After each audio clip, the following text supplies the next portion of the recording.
Welcome to Indiana Sports Beat Radio, presented by Endeavor Hospitality Group and Andy Moore Honda of Bloomington.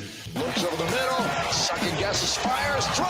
Does he make the catch in the end zone? Yes! Touchdown! Oladipo to win it. Another one! He got Another it! one! Oladipo! Another one! Huge hole! He's at the 30! He's gonna go! 10, 5, touchdown! Jonathan Taylor! Galloway finds Rob Finnessy, who fires the three, and He hit it! Now, from the Golf Club at Eagle Point Studios, here's your host, Jim Coyle.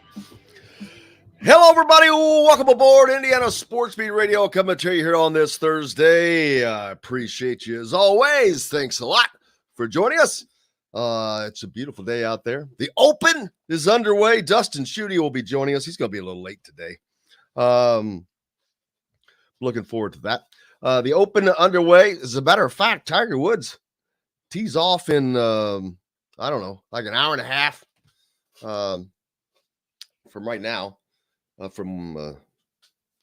So his first day. We'll see how he gets along. Who do you think is going to do well? I guess you could never tell in the Open. It's one of those.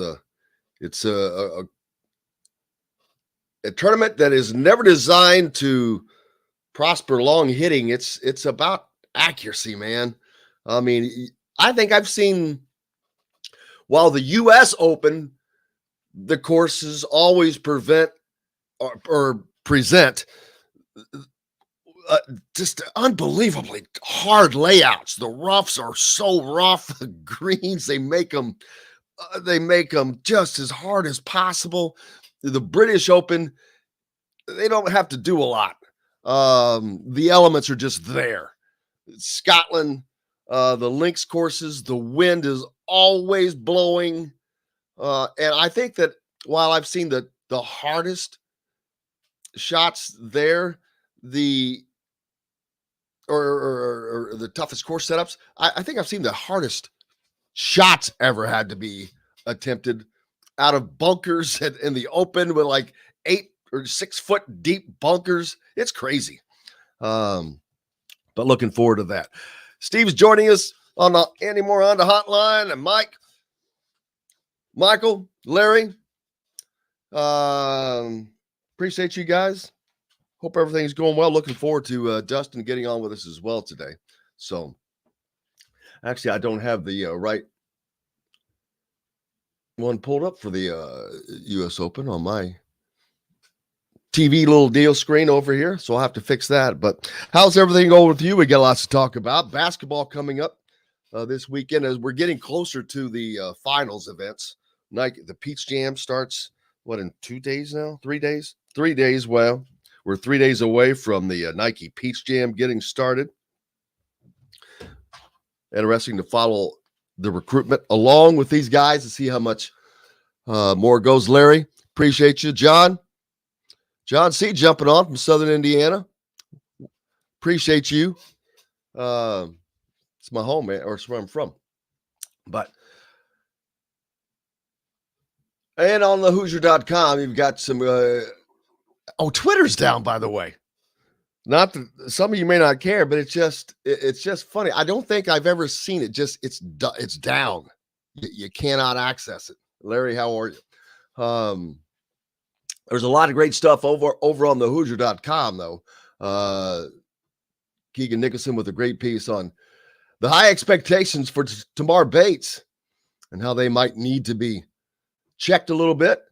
I think the expectations for Indiana basketball as a whole need to be checked by the fans. I mean, they've got them going to the Final Four and this and that, and I think they're going to have a good team.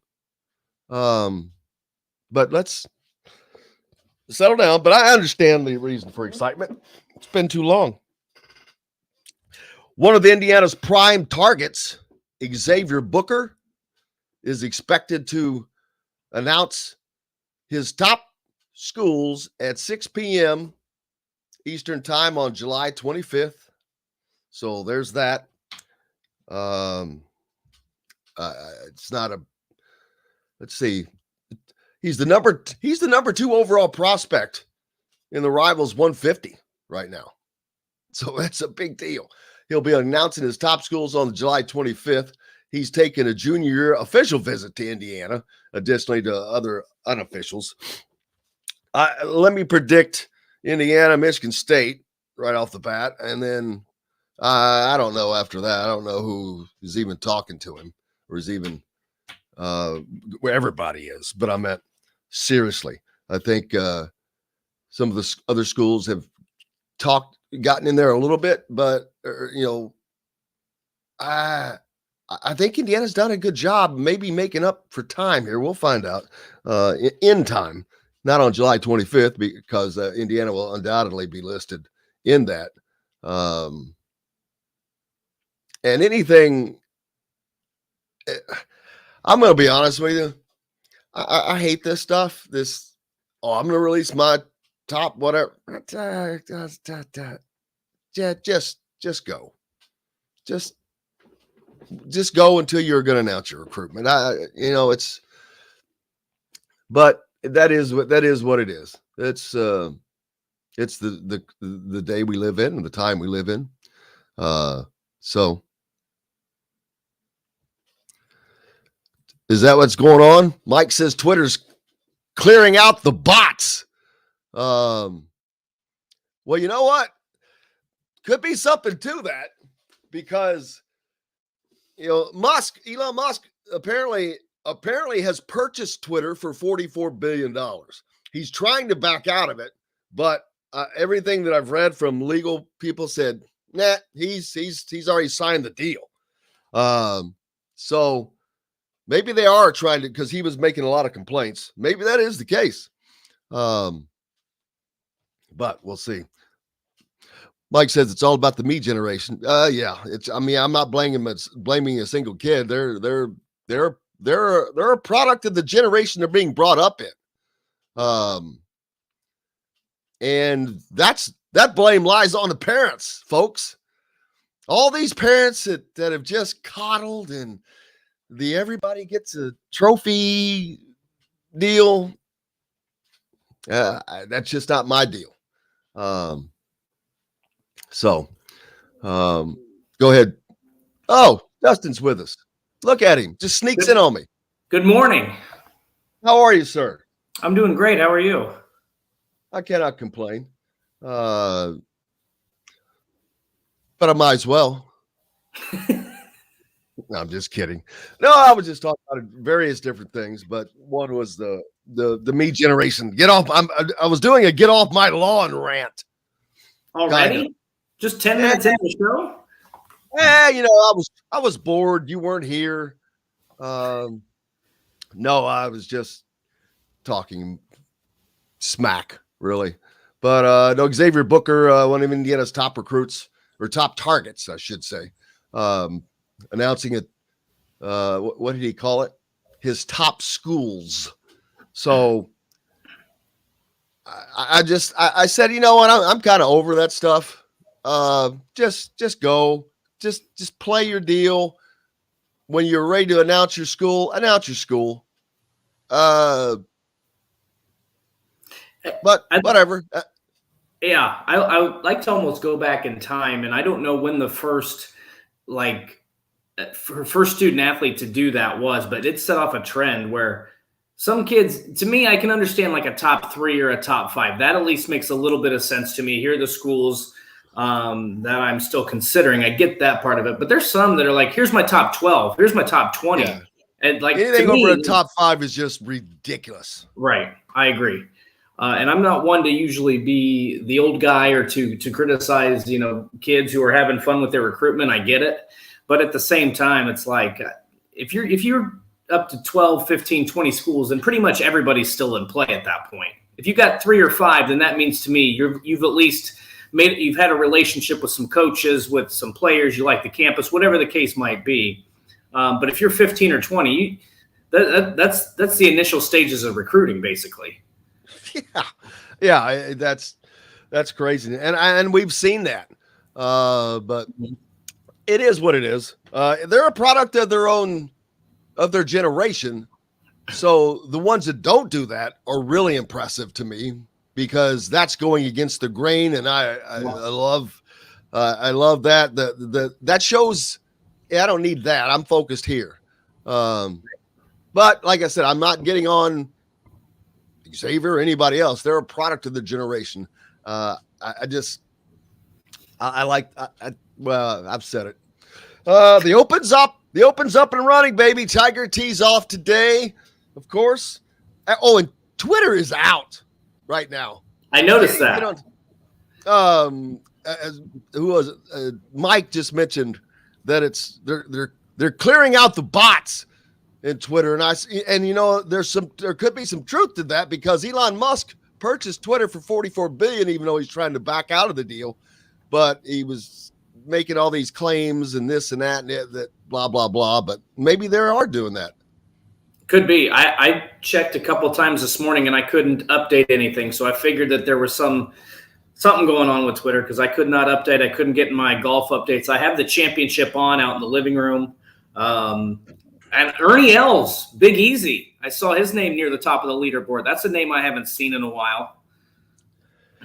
Ernie Els? Isn't he playing on the senior tour now? Probably. He's probably he's probably mid to late 50s, I think. So I'm sure he's on the senior tour, but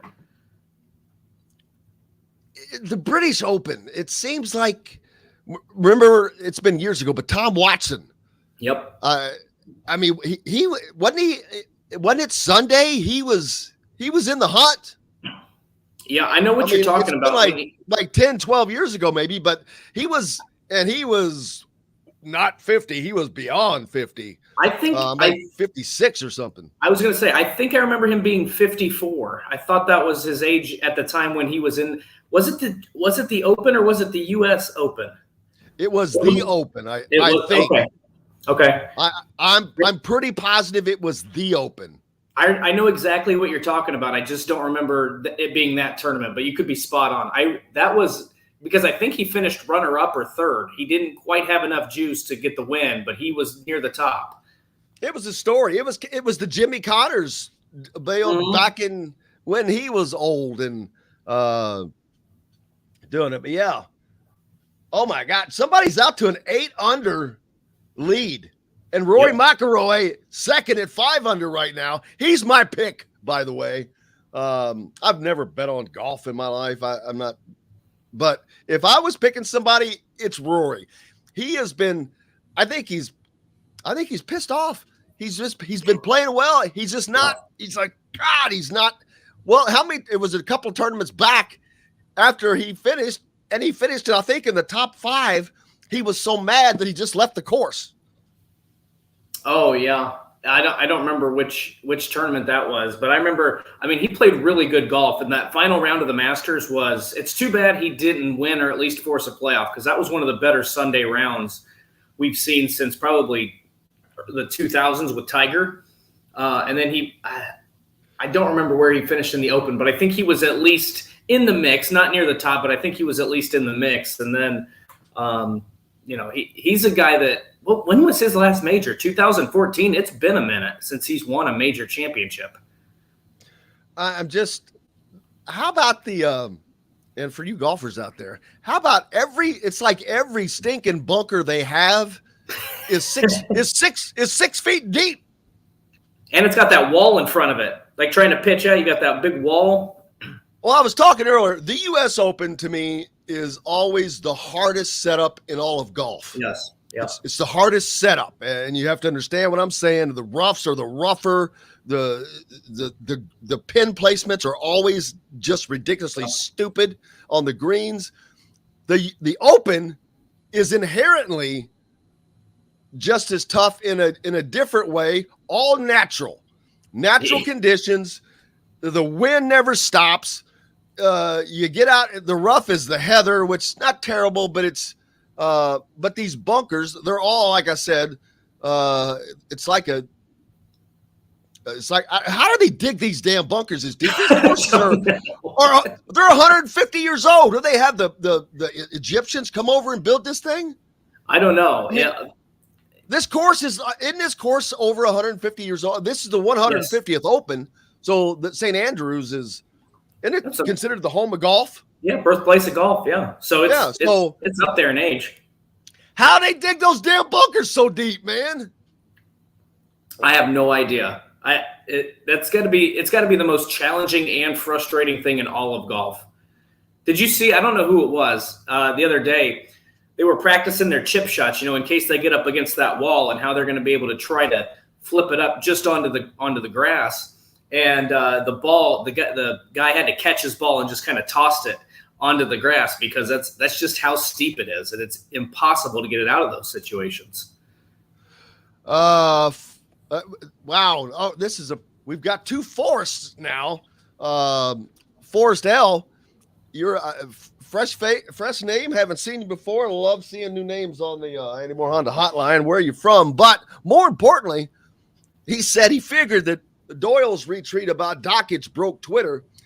I don't know what that's about, but I got to tell you, I got to know, because I know that there is there. I know Dan just despises the Indy Star and anybody that works there. And I know that him and that writer has had run-ins before, but of course that writer seems to have run-ins with a lot of people. Anyway, I'd like to see what that retweet between Dan and that writer was about. Well, or just tell us. What was it? I got to know, Forrest L, and where are you from? Appreciate that. And don't forget, for those of you, make sure you hit subscribe. If you're listening on YouTube, please hit subscribe and the like button. It helps us immensely. Hello to our friends down in Evansville on the RAF, WRAF. Always the right call. Great. The number one place for sports in Evansville, that's for sure. You can catch your Cardinals. How about, I didn't check the final score. Daggone it, I fell asleep in the eighth inning. I need a drum roll, please. I've got to get over here to I know what you're talking about. I bet you do. I bet you do. Yeah, but it's not going to be. It's not going to be good news? Nope. Are you've got to be kidding me. No, I'm not. It was 7-6 Yankees. They did it again. That's ridiculous.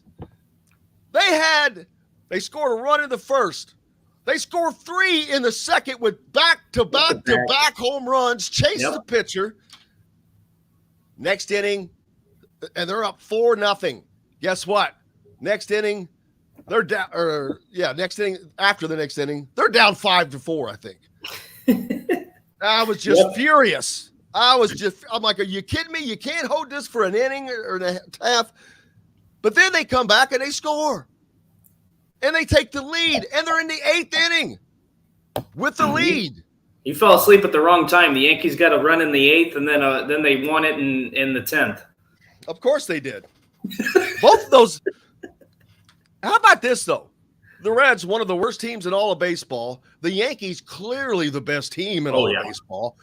Both of their games have gone extra innings with the Reds. Had the Reds won that game, they'd have won that damn series. Can you imagine the Reds winning a series with the Yankees? It just shouldn't happen.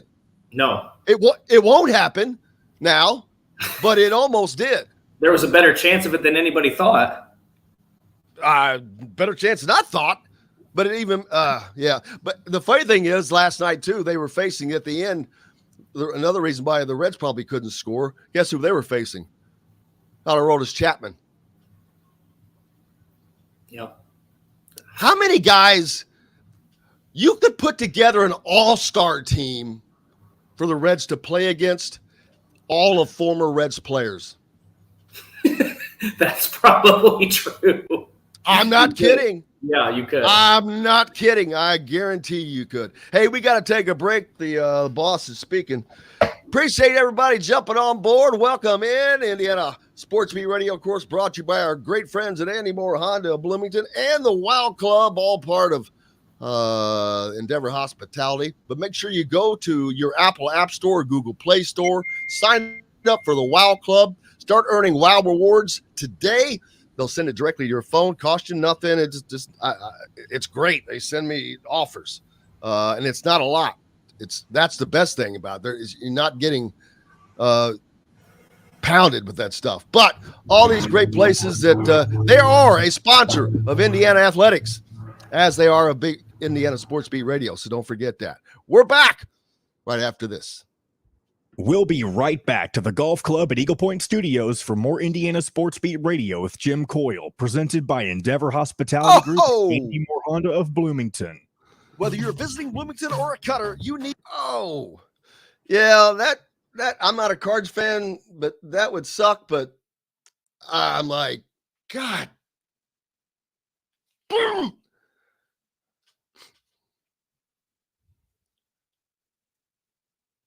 That just, gosh. Where is that stupid? Man. Hey, the mowing crew's back. Can you hear them? Oh, yeah.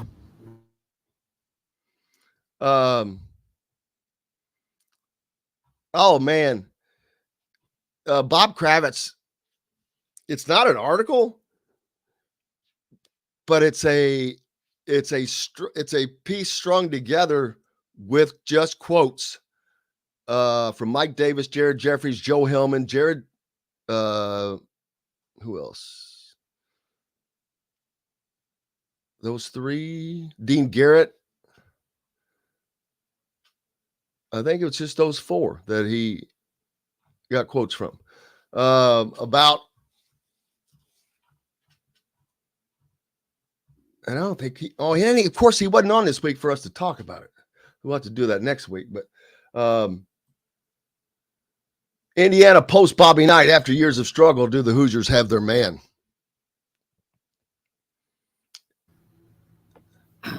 Finally. Do they? I think we'll find out. Well, I mean, I think they do. They don't have the second coming of Bob Knight. No, well, no, that's never going to happen.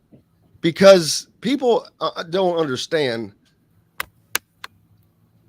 He was a flipping genius, and when it comes to basketball, he was a genius because he basically invented the motion offense that people copy, that people could not defend.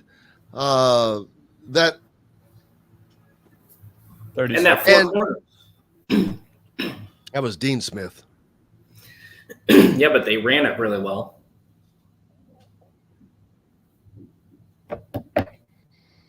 It's HRVs and pilots. See dealer for financing deals. Andy Moore Honda, Bloomington's #1 Honda dealer. Get more to your door with AndyMooreHonda.com. Come see us at the all-new Andy Moore Honda, now in Bloomington. This segment is brought to you by Feast Market and Cellar. Now back to the Golf Club at Eagle Point Studios for more Indiana Sports Beat Radio with Jim Coyle, presented by Endeavor Hospitality Group and Andy Moore Honda of Bloomington. Welcome back. It is Thursday. Dustin Schutte from Outsider.com with us. Been reading Outsider.com. It's I enjoy the variety. As do I. The one thing I just skewed by were the bikini pics, the artwork. Yeah, I didn't look at that. I skipped over that. But I read the articles. That's a joke. Remember the old joke about Playboy? Just read the articles. Yeah, just read the articles, the jokes. Yeah.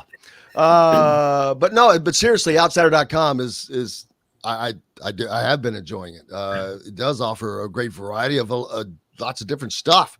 That's where Dustin is now with. Tell us a little bit more about what you've been doing, what you're going to get to doing, etc. Yeah, we have some things potentially in the works that I'm excited about. I can't really reveal it yet because it's not been planned or not on the books for sure, but there might be some fun things coming in the world of college sports. But there's also, I mean, we're doing everything. I mean, people know me from my coverage of the Big Ten for the past 10 years and 6 years at Saturday Tradition. But, I expand into golf, the NFL. The other day I wrote a story about a surfer who got wiped out by a bodyboarder, and they started fighting in the ocean, like just kind of unique adventures that way in the sports world. And then our stuff, if you're outdoors, we got stuff on the national parks. We got stuff on country music, entertainment, hiking, fishing outdoors, all that kind of stuff. Just kind of like almost like a Southern outdoor type lifestyle. So, and we've got everything. I mean, anything, if you love the outdoors, you absolutely would love the outsider. If you love sports, you'd love the outsider.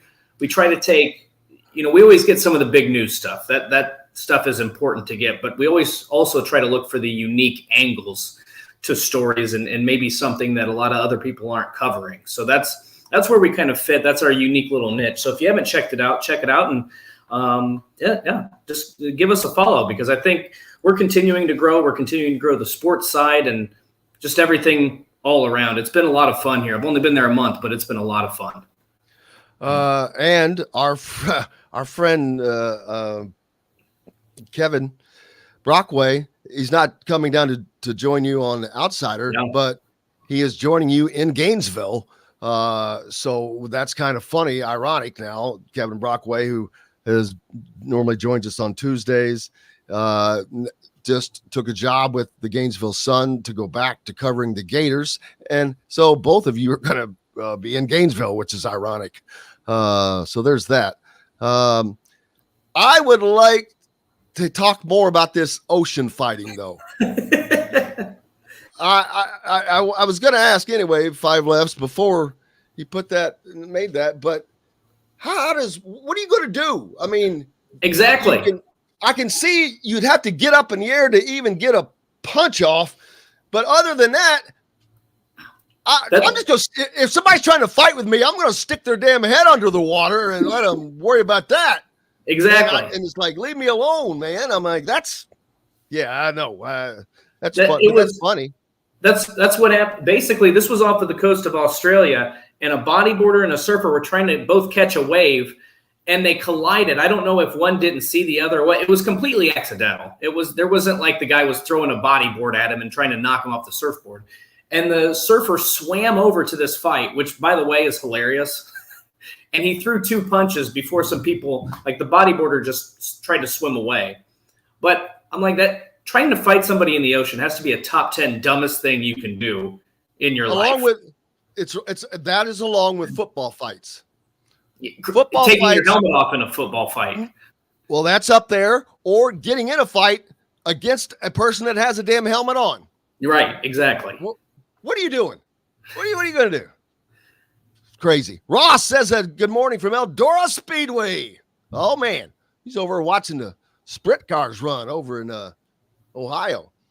I'll answer Brad's question from earlier too. Yes, it is. Jay Cutler is part of Outsider. Really? What part ownership or something? Yeah, he helps. Start the website, and he does a lot of the video content. He has his own podcast, Uncut with Jay Cutler. He does some bourbon reviews and beer reviews and that sort of stuff. So he's in a lot of videos. He's done some other fun stuff for the website too. So you're gonna have to hook us up with him, even though Jennifer won't like that. But he's from right down here and south of us in Santa Claus, man. Yep. Heritage Hills product went to daggone Vanderbilt. Yep. A lot of people not fans of him. I'm like, whatever. He had to be pretty smart to go to Vanderbilt. I've got to tell you, because I think they're kind of like Notre Dame. They don't let everybody in, even though you're an athlete. I think that's part of the reason why Vanderbilt struggles like they do. They've been all right. We're talking about all this conference merger. What good does it do to have teams in a conference that are going to suck year in, year out? It's a great question. I have no idea. Here's the crazy thing. Like you can look at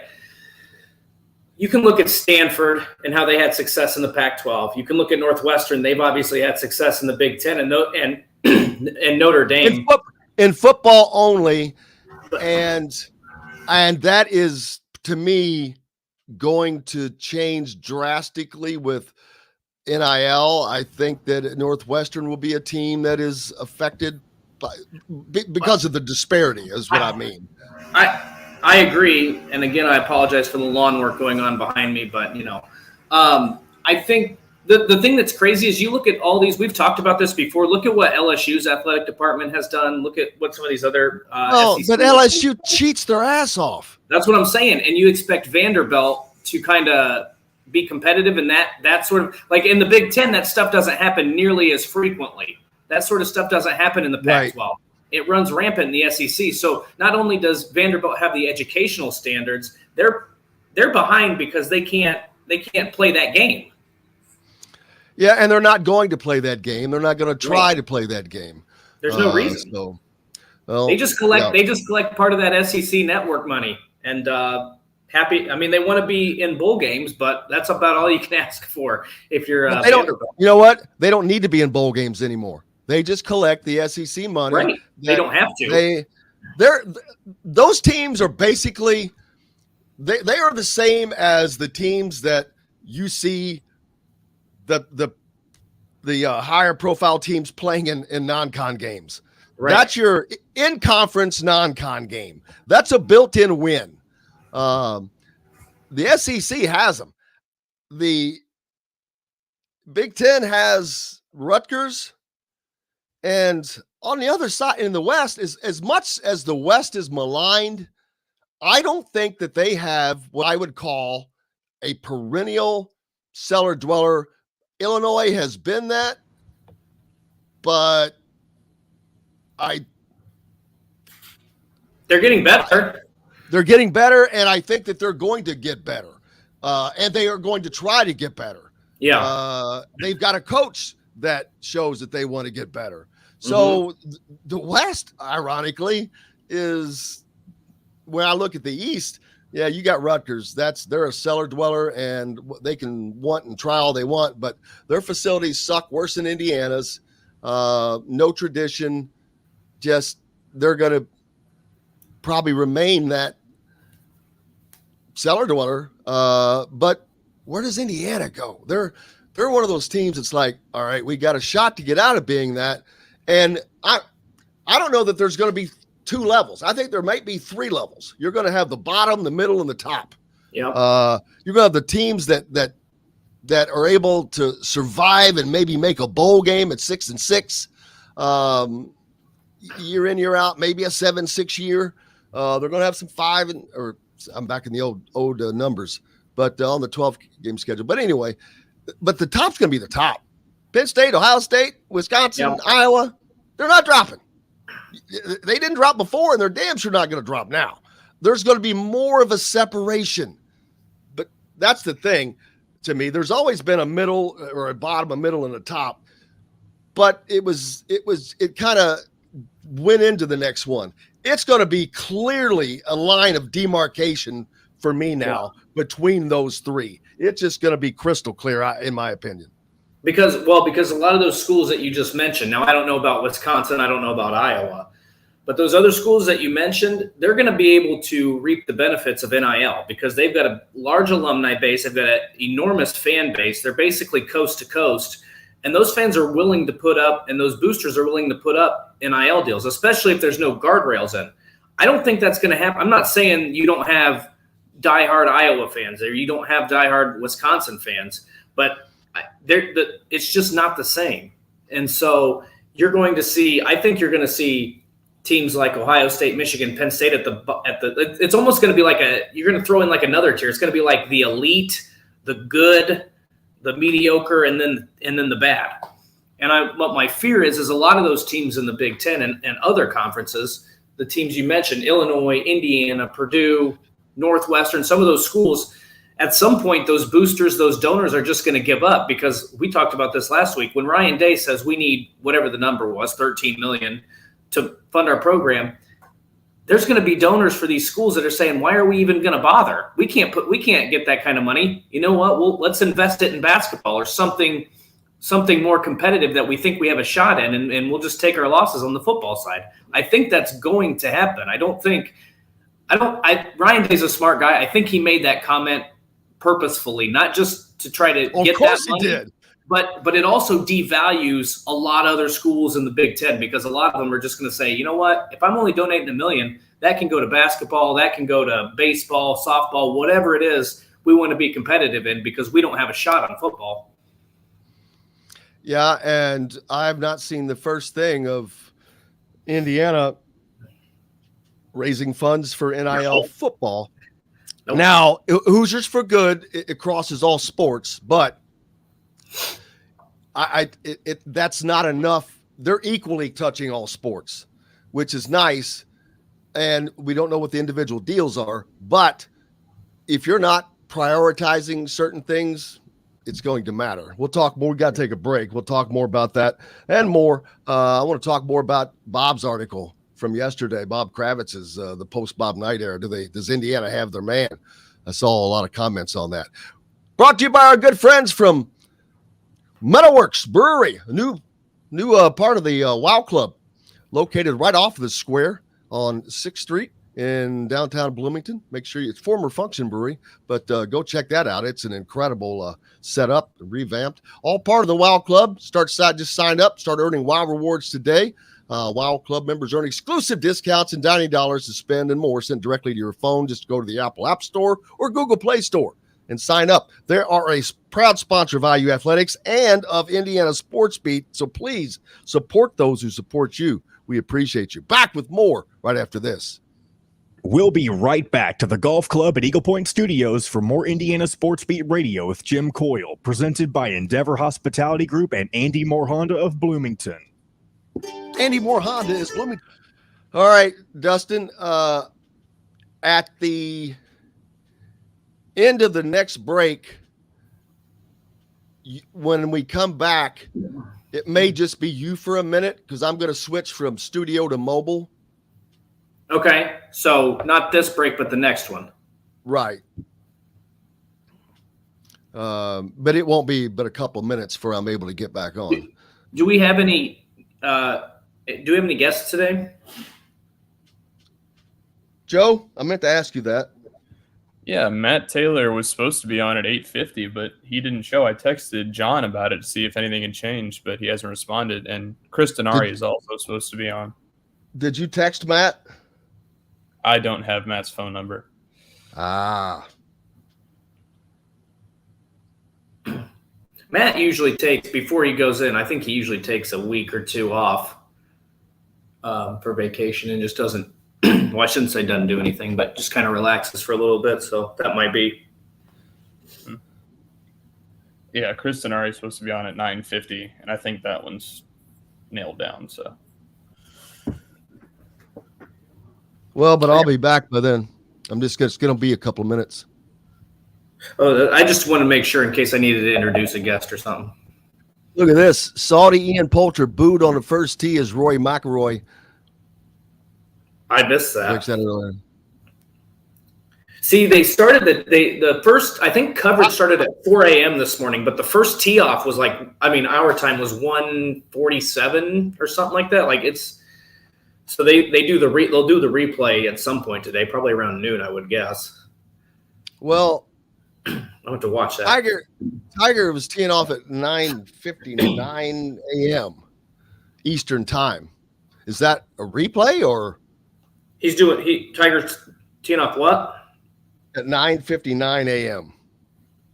Well, he teed off at 9:59 a.m. Let me see. You have to remember the radio the radio side of this, Dustin.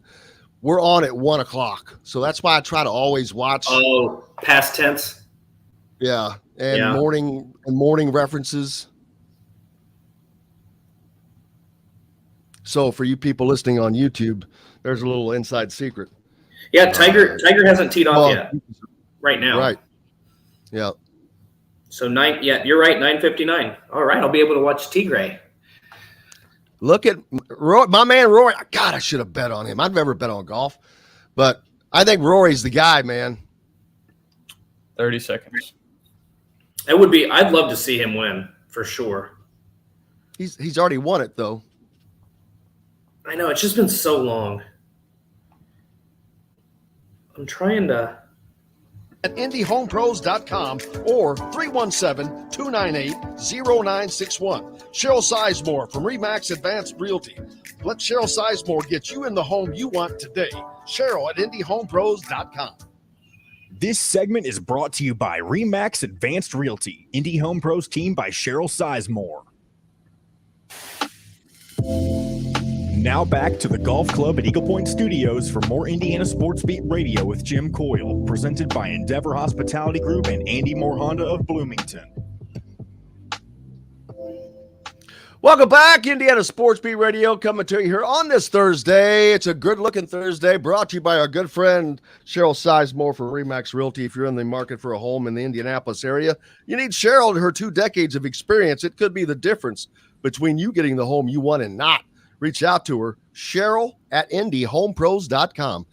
Back with us here on this Thursday, Dustin Schutte from Outsider.com joins me as always. Appreciative of that. Always a fun day. The Open going on right now. We were discussing that in the break. Who is Young? What's his first name? I'm not familiar with him. Young. I probably don't know it either. I should have kept the app open so I could tell you. Cameron Young. Well, Cameron Young. He's an American, isn't he? Yeah. That's an American. Yeah. Smith. And you mentioned this earlier. Ernie Els in the hunt in second at 5 under. Yep. Damn it. You got 2 Camerons at the top of the leaderboard. You got Cameron Young in first and Cameron Young Cameron Smith, right? Cameron Smith, sorry, tied with Ernie Els at 5 under. How about that? McIlroy right there in the hunt as well. He's my pick, man. Rory's just been so mad lately of not. He's just on the cusp, and boy, would he! He's already won this event, but I mean, he's Irish. It's kind of, he considers it his home. This is the 150th Open, and I don't know. Let's see. What is this a picture of? They had the past champions dinner, and so they had as many past champions, and I'm looking at it. Of course, Jack Nicklaus is seated in the front, right next to Tiger Woods, who they send out promptly. In the back row,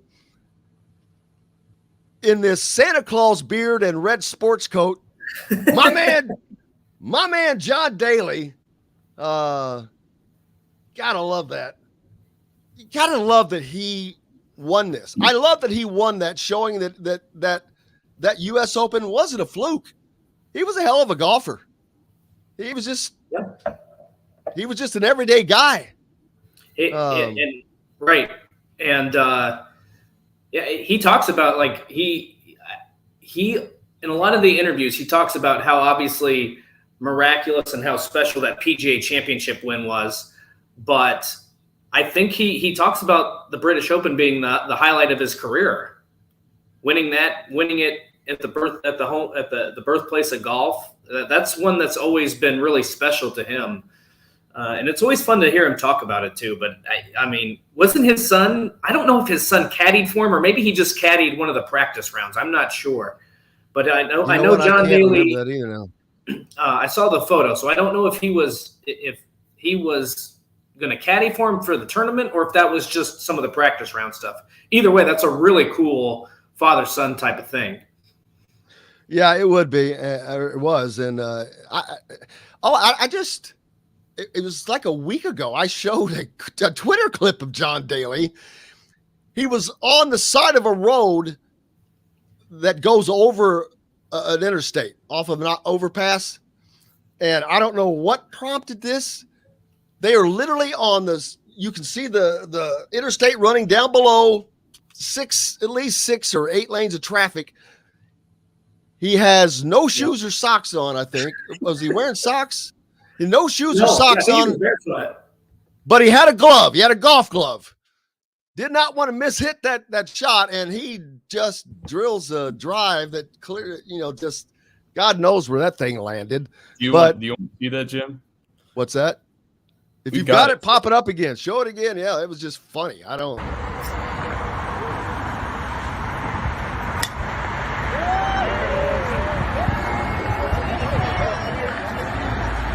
He's already 100 yards or more from the interstate. Yeah. Yeah, it's just funny. I mean, can you imagine being in that car? I'd be like going, man, I was driving underneath of a John Daly drive. All those people that don't know it. Have you seen, there's video, I don't know who this was, but there's video with John Daly, and some guy was holding the tee in his teeth, and John Daly just gets up there and whacks a drive, no problem, no issue whatsoever. I don't know where you can find that, but that's another hilarious John Daly. I mean, that guy will do just about anything. He's just fun. Daggone it. I've showed a picture before, but I'll have to pull it up. But I've got a great picture with me and him back in the day. He's full mullet on. This was just after his 91 title. I think you can hear me, so I'm gonna look over here for it. But yeah, he's rocking his mullet. You got to have the mullet going, yeah, for sure. Oh, this is in 91. I'm thinking maybe 92. I don't know, but there he is. Look at those. That mullet. How about that mullet John Daly's rocking? And I'm guessing him to be about 5. I'm 6'1", so probably 5'10". Like 5'10" is what I guessed. Yeah.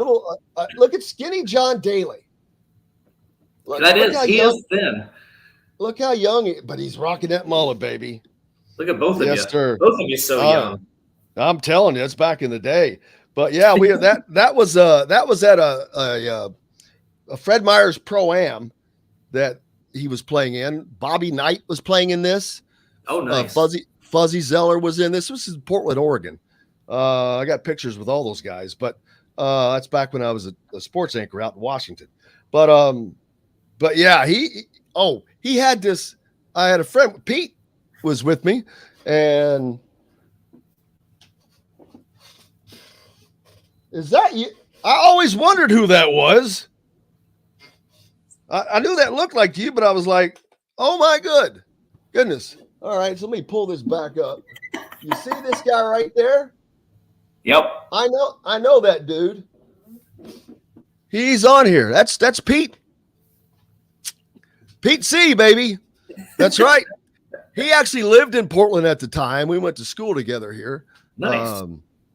But yeah, he had this big old plate. John Daly had this just gigantic plate of nachos, and he was drinking Midori sours, which the only reason I know that's because I remember it because Pete kept buying him Midori sours all night. and John was drunk. He's like, hey, man, have some nachos.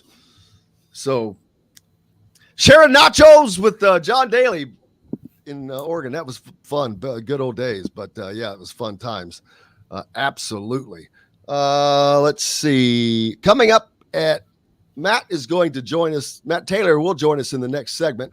I'm going to go from studio to mobile during that time. And so I may be out for a couple of minutes, but I'll be back in. But yeah, man, those were the good old days. Out there popping around, fun times, watching Bobby Knight swing. It was. You have a good golf swing? I mean, I knew he used to host a show. Let me quickly answer that question.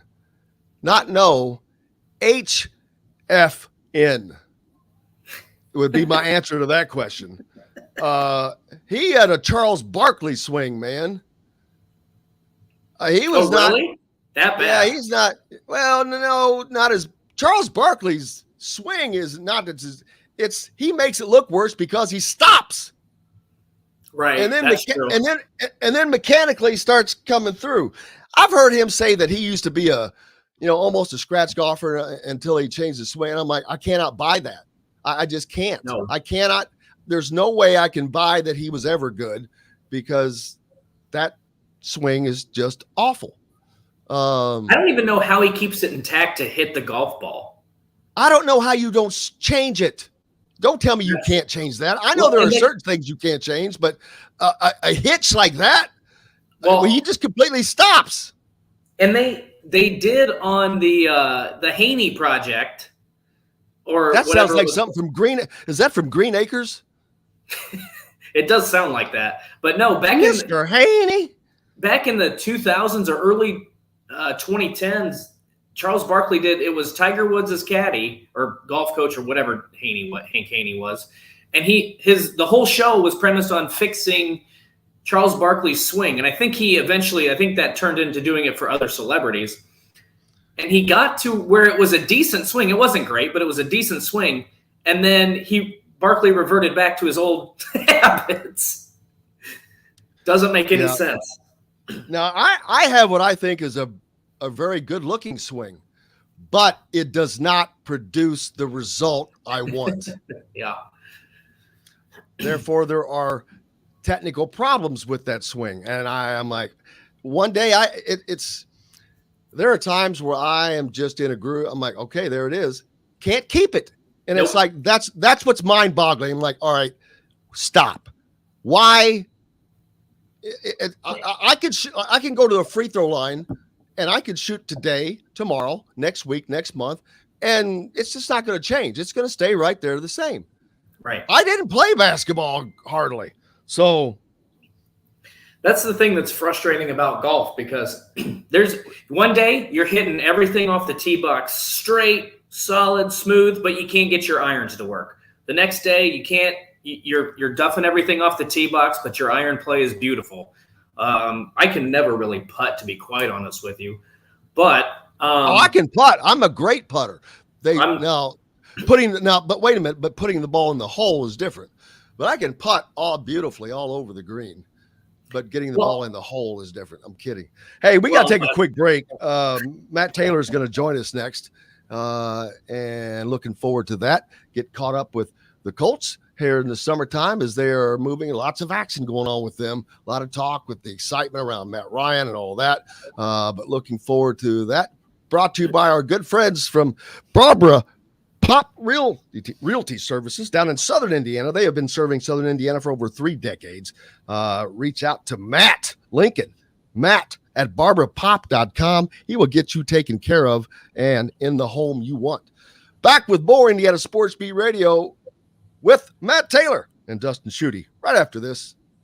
We'll be right back to the Golf Club at Eagle Point Studios for more Indiana Sports Beat Radio with Jim Coyle, presented by Endeavor Hospitality Group and Andy Moore Honda of Bloomington.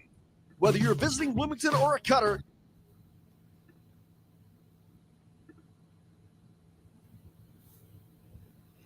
Hey, Good Matt, morning, how's it Matt. going? Hey, what's up, guys? Can you hear me? Yes, sir.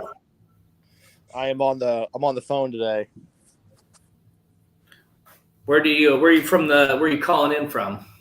I'm actually at home, but I've had just a ton of Zoom meetings today for work. It's like one of those things. Like, I'm technically off today, but not off. You know how that goes. You get sucked into 5 different things in the morning. Exactly. The off day, but you're always on call. Right. The off day, that's not an off day until 1:30.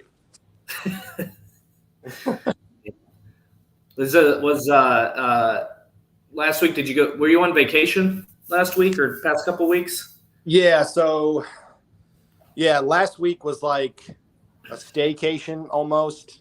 Sort of wrapped it around the 4th of July. So it took a couple days before the 4th, and then had all of last week off as well. So kind of just did a staycation type thing, and took the kids to a bunch of pools and parks, and we did Kings Island down in Cincinnati. We did movies. Oh, wow. We just did the All-American summer, 10 days off stretch. It was pretty fun with the kids. So it was a nice little change of pace.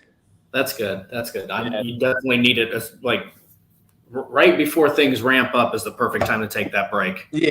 And not having to hassle with major travel and the logistics of that, just you're not working, but you're also not messing with, flights and, gas and all that crap. You know what I mean? Just stay home. That's the thing about vacation. It's like you're trying to get away from the stress, but half the time on your trip, you're worried about exactly. You're adding more stuff to your plate, Yeah, totally get it. Yeah, it was actually nice. We went down to Bloomington one day and went down to Lake Monroe, which was cool. And awesome. Yeah, it was really, really good. So, yeah, that's good. Glad you got away for a little bit, man. Yeah, it's going to be crazy here in 2 weeks. I can't believe in 2 weeks life's over. Basically, it's just once you get to after 4th of July, I feel like everything just happens like that. I know, and it's such an unhealthy. It's an unhealthy practice, to be honest with you. And I've gotten better about it over the years, but I used to just get not depressed, but you just get so much. I don't know. There's so much anxiety about I got to get this done. I got to get this done because I know life's going to be consumed by work for the next 8 months.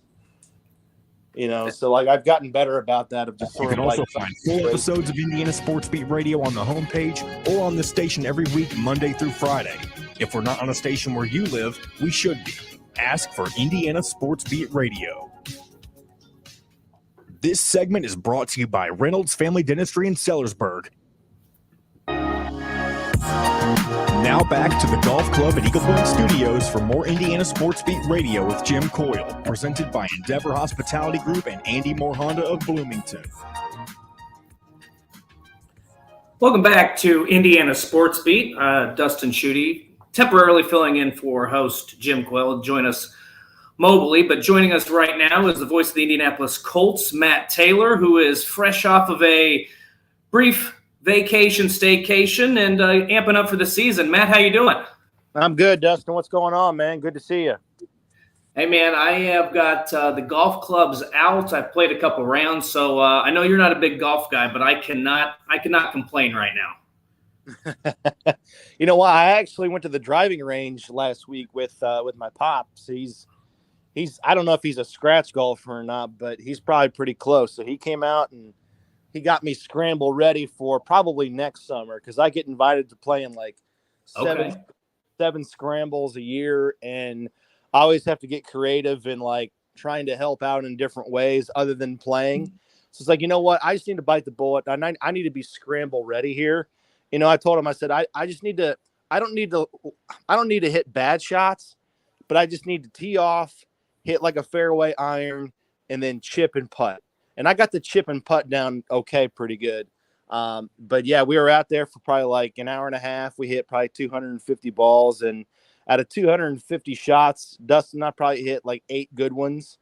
And I'm thinking, why do people play this game? Why do people subject themselves to this? I don't understand it. But I'm obviously being facetious. So you hit 1 or 2 good shots, and it strikes a chord throughout your entire body, right? So, I mean, you get why people come back after they have 1 good round or so. So, no, I just need to get scramble ready and be able to, sort of hold my own in a foursome out there when the time comes.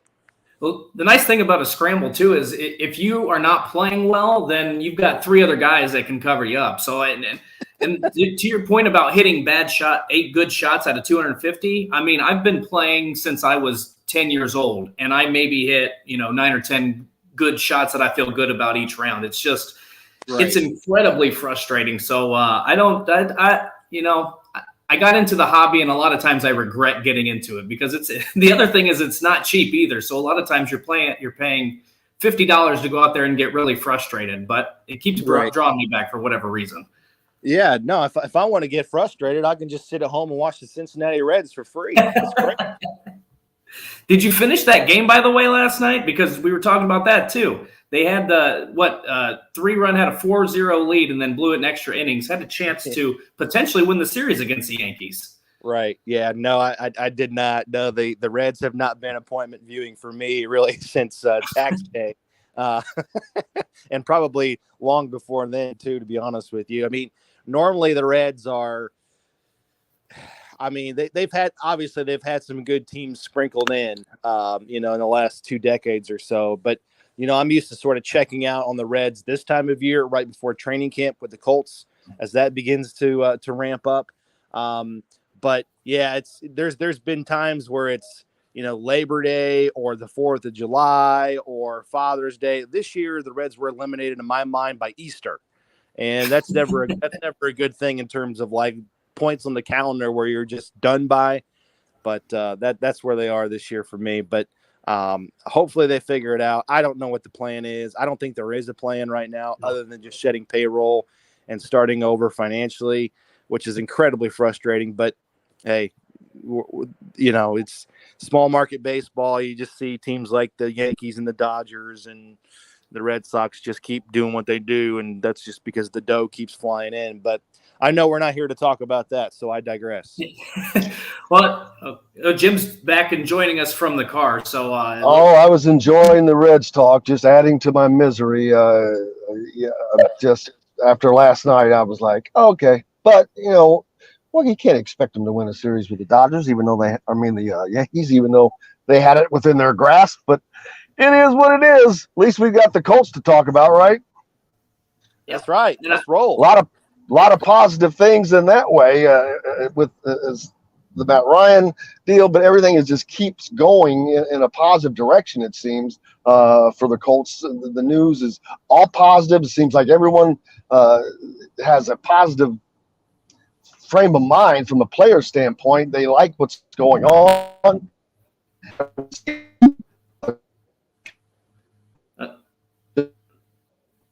I think Jim's cutting out. So to Jim's point, I think one of the things that you read about, Matt, at this time of year is, the fact that there's a lot of excitement about the Colts. I've seen Jonathan Taylor be ranked as one of the top 3 running backs in the NFL. There's some that say Matt Ryan could potentially be an MVP candidate. Just how excited are you and how excited is this team to get back on the field, considering kind of the disappointment that the way last season ended? Yeah, I mean, it's been a really long off season, and it's been up and down in terms of, psychology, I think, within the fan base, because at the beginning of the off season, you still have the immediate disappointment of missing the playoffs and what the heck happened in Jacksonville and how did we lose these 2 games? And, we were a 15-point favorite in week 18 and all of those things. And, people want changes and they demand, this guy go, and we need to bring in, these types of players and make these kinds of trades and things like that. But what I've been most impressed with this offseason by the Colts is just patience and updating the roster in an incredibly methodical way. Between free agency and trades in the draft, they've really done a really good job of addressing the top end of the roster with really top end talent, to be honest with you. And I've said this over and over, marquee players at marquee positions. They've always had good depth. They've always had a solid roster. That's why they've been really good on special teams. But now they've added top end players that can directly impact the game. More of those types of guys on this team, guys like Matt Ryan, Stephon Gilmore, Yannick Ngakoue. And then in the draft, you bring in players like Bernard Ryman at left tackle, who's in a position to possibly start as a rookie. We'll see how that goes. But Alec Pierce at wide receiver, Jelani Woods at tight end. These are playmakers. These are guys that are going to impact the game. And, there's nothing against, guys that fill out the back end of the roster. They need players, special teams guys. They need solid depth at linebacker. They need solid depth at safety, right? I mean, that's obvious. Every team needs that. But what the Colts needed to take themselves from one realm to the next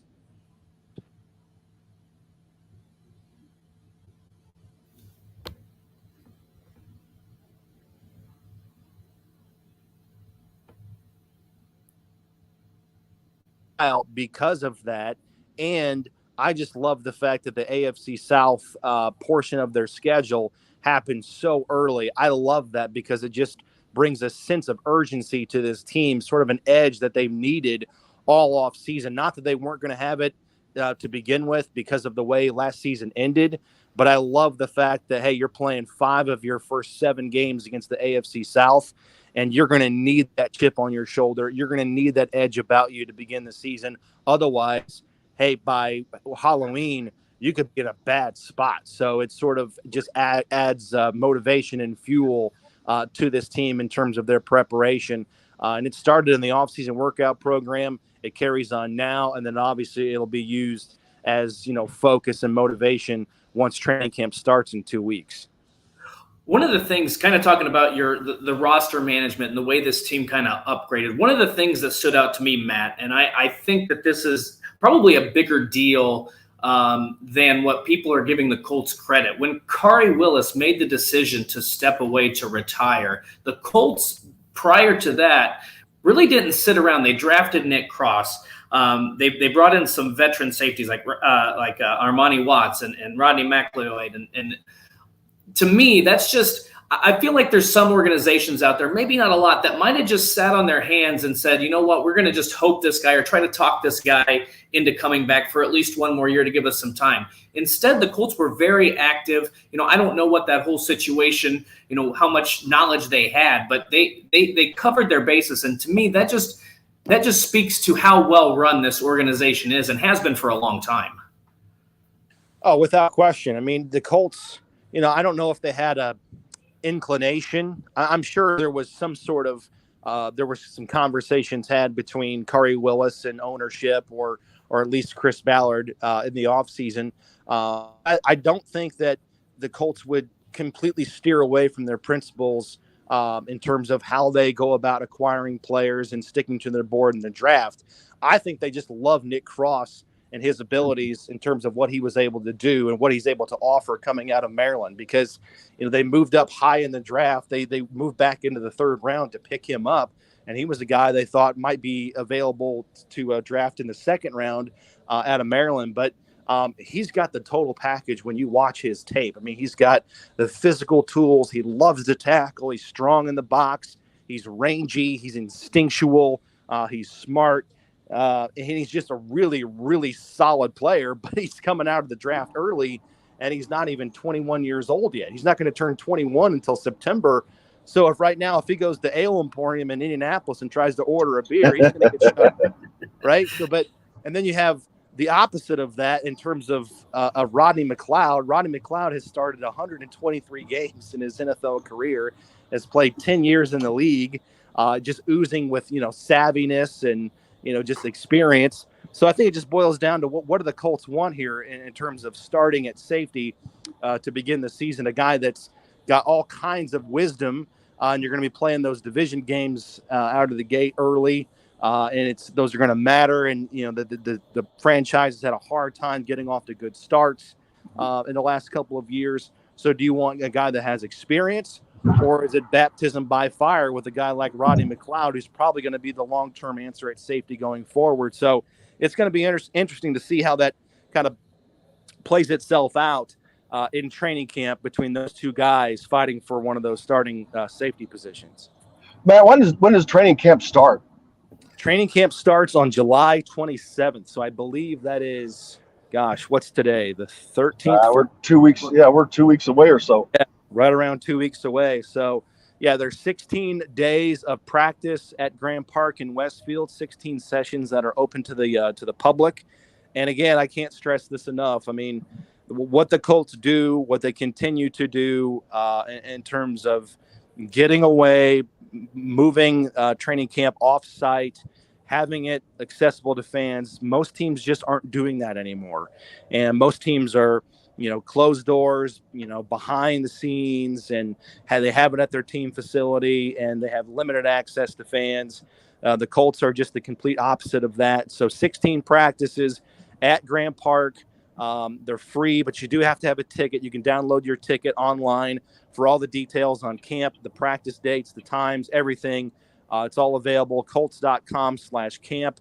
There you can download the free ticket, and it's just really, really cool and first class the way the Colts do it in terms of letting people see this team come together before the season. And it's a great opportunity for fans to see the club and to see their favorite players that don't get a chance to go to Lucas Oil Stadium to watch games. Matt, to piggyback off that, Jim Irsay, I think, goes above and beyond. He loves the Indianapolis community. And I hear from so many people about they can't believe, they're like, wow, Indianapolis freaking loves the Colts. And I'm like, yeah, they do. And that would be understandable if the Colts had been in Indianapolis since the advent of the Colts.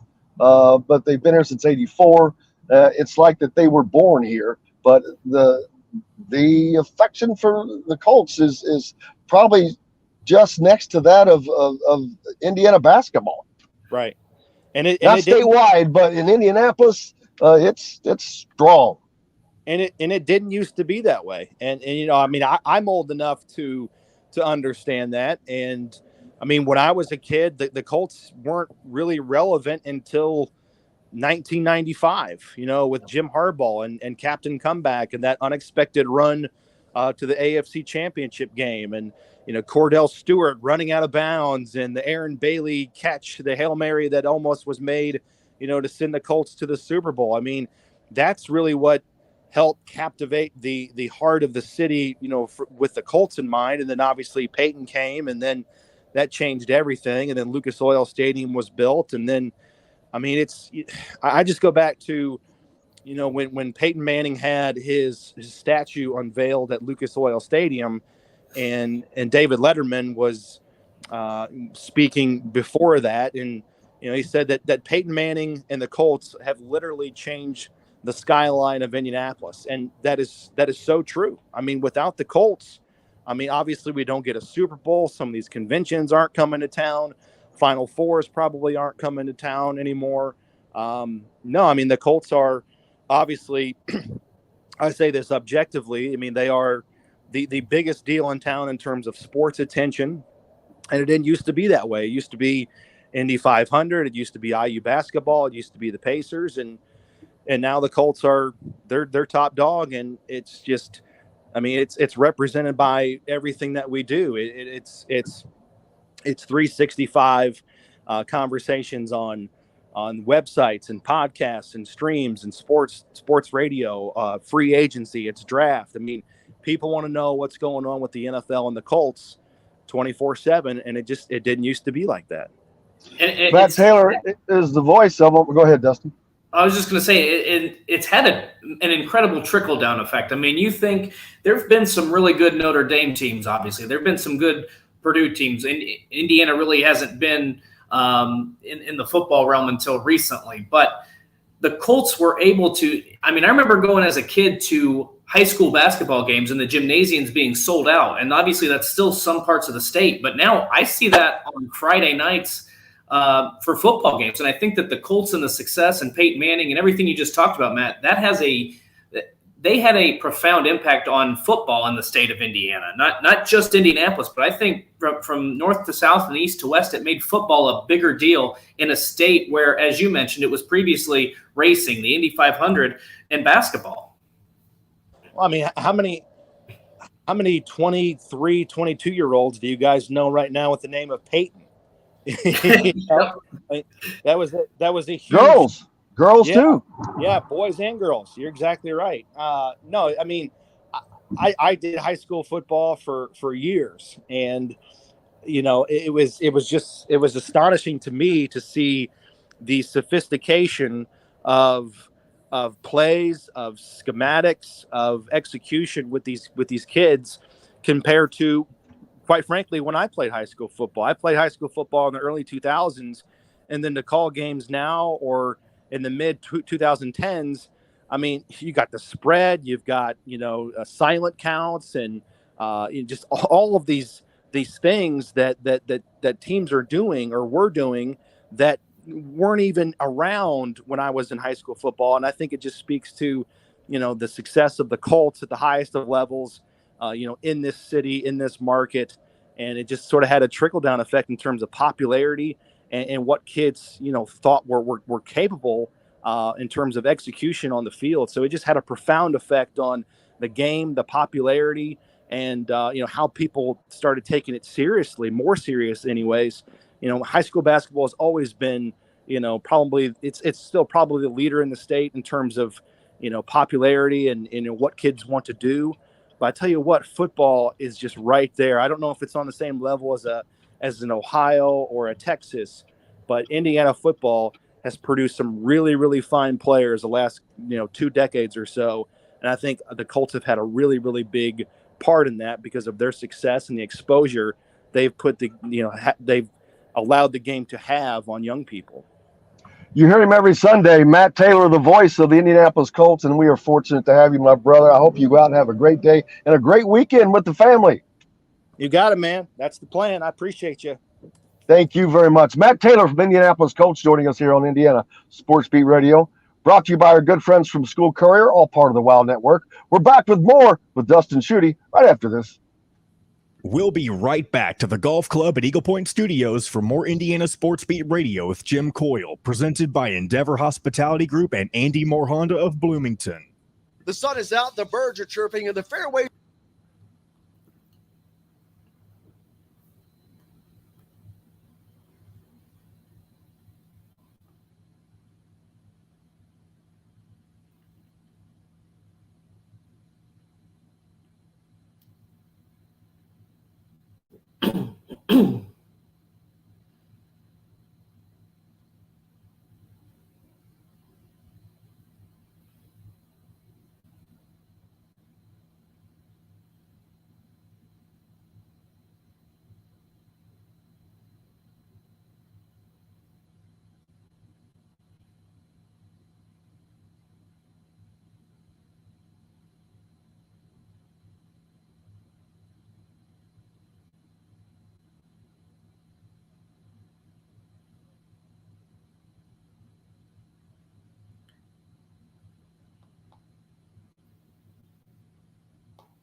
Is Jim frozen? He keeps going in and out. Okay, I didn't know. He'll come back in a second. Sometimes sometimes my computer will freeze the other frame, so I didn't know if it was me or him. It's me every time if I put it on, like switch to a different page on my phone for a minute, I think it freezes. Oh, gotcha. I'm driving in the car. Say hi to Mr. John Laskowski. Good morning. Hey, John. Everyone said hi. You're good. I'm afraid if I take how does that sound? Talk again. Good. Hello. How are you doing, my friend?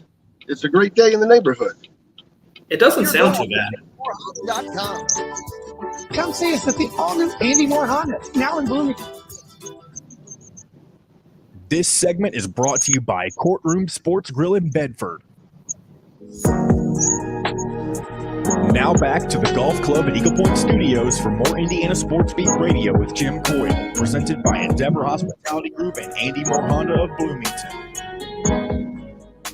Welcome back, Indiana Sports Beat Radio on this Thursday. It's a cloudless day, almost crystal clear blue skies. Actually, I'm driving through Bedford right now. I just heard Courtroom Sports Grill. Yeah, make sure you stop by there. Great place to catch a game, join with friends, part of the Wild Club. Make sure you go to and sign up for the Wild Club. Apple App Store, Google Play Store, easy to do. Proud sponsor of IU Athletics and Indiana Sports Beat. There was a piece by Bob Kravitz, a good friend of ours who joins the show, Dustin, on the Athletic, that it wasn't really an article, but he just pieced together quotes from 4 guys: Dean Smith, Jared Jeffries, Joe Hillman, and daggone it, who was the other one? I told you earlier. Now I'm forgetting. Man, I forget. But anyway, it was basically talking about what does IU have their man now after going through the years of wilderness, but mostly purposely and forcibly staying away from Bob Knight, proteges, coaching tree, that stuff, all of that. And now that has flipped course. And ironically, Indiana is also heading back to being Indiana. But I saw some comments earlier. I don't have the story pulled up now, but Indiana's certainly going in the right direction. They're going in a direction they haven't gone in a long, long time. The recruiting is came around before the NIL was hitting, but I think NIL is only going to help Indiana because they have jumped out, and Hoosiers for Good is as strong in basketball. I'd say Indiana has a strong NIL program as anybody, and there's more stuff coming that they're going to be announcing that I think people are going to like. But it's certainly, to me, it looks like it's going in the right direction. You've got a team this season that is going to probably compete for a Big Ten title, and that was always, I think, Bob Knight's first goal of the season. You know better than me, John, but the Big Ten title was what they focused on. And John, I mean, you were there. Why was the Big Ten title the first focus? I think it goes back to when Knight played on the Ohio State team, 60, 61, and 62. And that was always their goal. And in those days, only one team made it to the NCAA tournament. And so you had to win the Big Ten championship or you didn't get to play. And he carried that over into the 70s. And then in the late 70s, it finally stopped where you didn't have to win the championship to get to the tournament. So that's how it all began. Joe Hillman, I think I mentioned him. He was definitely one of the guys on there, but he cracks me up because you would think Joe Hillman was born in Seymour or Newcastle or some Indiana basketball hotbed town because he bleeds Indiana basketball. He's a California kid, of course. He came here, played on the '87 team, but he is as IU gets. And a lot of questions. He was not a fan of that. They went away from everything that Indiana had been about and had done. Yeah, there was a lot of stigmas and negativity, but I think you could have gotten away from the negativity without just dumping everything. But they're back. I think they are back going in the right direction, and I think that they're going to stay that way into the near future because of how the college landscape has changed. But man, think about this, and not that it matters because I don't think it's hard to compare people to different generations, but boy, oh boy, how would Bob Knight be in this generation, John, with the NIL stuff? I know he would just absolutely hate that. Yeah, you're exactly right, Jim. That's not something he was concerned about. He was about the education, about getting your degree, and really hammered that to the guys, and they all did that because in his day, in the 60s, that's how you were going to be stand out from the crowd. And now, when the NBA is paying so much money, that's not true anymore. I can get a contract 10 years in the league. He doesn't have to worry about working again if he invests his money well. Yeah, I hope he can get it in the.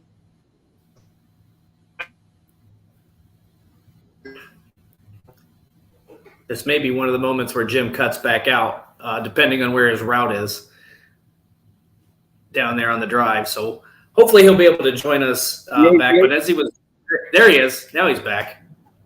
Yeah, I just saw that the NBA is going to be paying the ABA players I mentioned that yesterday, so that's cool. The ABA retired players are going to get some money, so that's very cool. But Indiana back to being Indiana, and I think that they are back there, Dustin. Heading that direction. Yeah, I think they're heading in that direction, and I think you saw that again. I go back to kind of what happened with everything at that Northwestern situation and how it kind of all unfolded. And I think a lot of time at that time, a lot of Indiana fans were scratching their heads saying, "Oh, here we go again. This team still hasn't quite found its groove. It's going to take Mike Woodson a little bit longer." But after that, they were able to rally, and they were able to win some key games down the stretch. They were able to get to the semifinal round of the Big Ten tournament. They were able to finally snap a long losing streak to Purdue. They were able to beat Ohio State and beat a really good Illinois team. So I think that there's good indication that Indiana right now is heading in the right direction. I think that goes back to last year. Look, to get back to the NCAA tournament, to be competitive, to win a game, even though it was a first four type of game, to win, to get that experience, I think it gives you an immeasurable amount of confidence heading into next season compared to where this team was. And I think that the recruiting only adds to that, to be able to add some key pieces, to add some five-star talent, to be able to recruit from the transfer portal, and to get so many key guys back from that team. I think that the sky's the limit. I shouldn't say sky's the limit. I don't know that they're a national championship contender, although you get the right matchups in the NCAA tournament, you're headed to the Final Four. I do think that along with teams like Michigan, depending on what Hunter Dickinson can do, I think with Illinois, I think Indiana is going to be one of the top 3 or 4 teams in the Big Ten this season with a chance to win it. It's going to be interesting to see how that translates to the NCAA tournament, what kind of areas, what kind of development.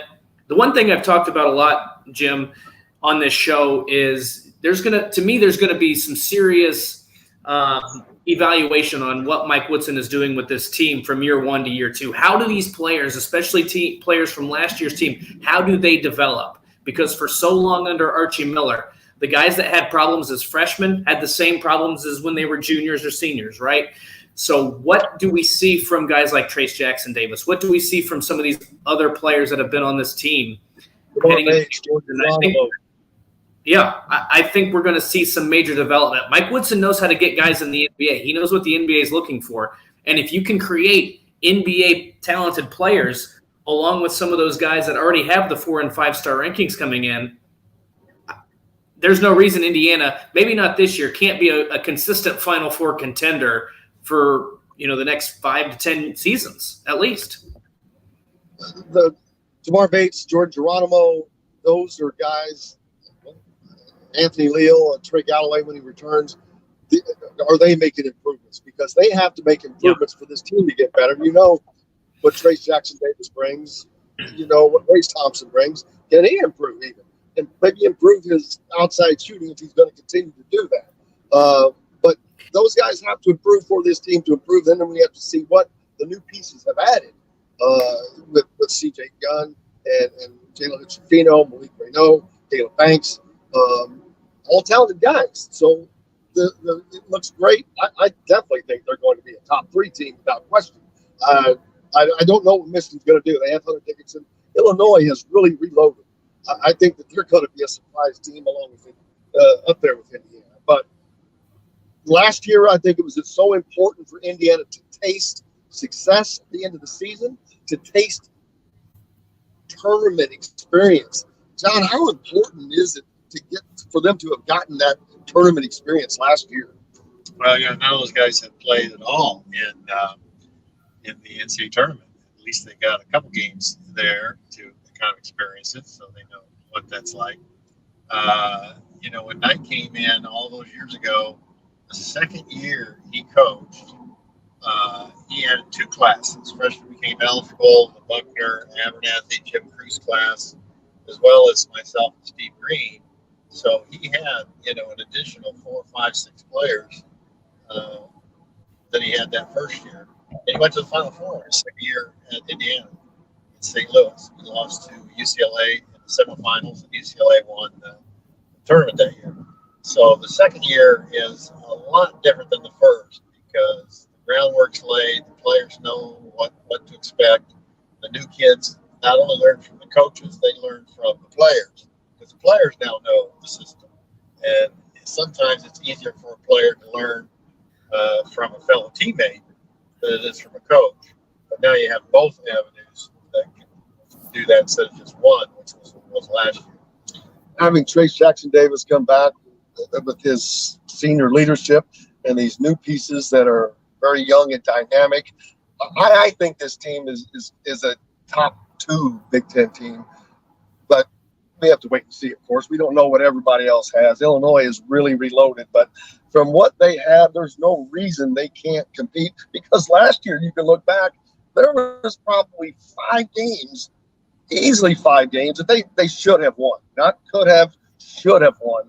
So I think that with more experience, better talent, they don't lose those games this year, and maybe win those and some more, which that would be a pretty fantastic season. Absolutely. I think you're right on there. They could have won more games, and that comes with that experience. Having Trace Jackson come back speaks a lot for the program, because he could have jumped out, even though he didn't get to go to the NBA trial in Chicago. He could have gone and either got drafted or signed a free agent, or just a lot of uncertainty in that scenario. And he's saying, well, if I come back to Indiana, I'm going to be the star of the team. It's going to be my last year. I love the fans there. There's NIL money, so I'm not, poor kid. Why not play another year? This is going to be exciting. We're going to have a better team. We're going to go farther in the Big Ten. We're going to go farther in the tournament.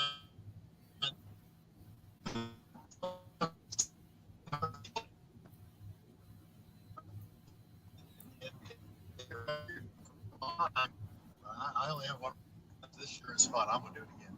And it's great to see that, really, to see these guys come back. And it's going to be fun in Assembly Hall this year.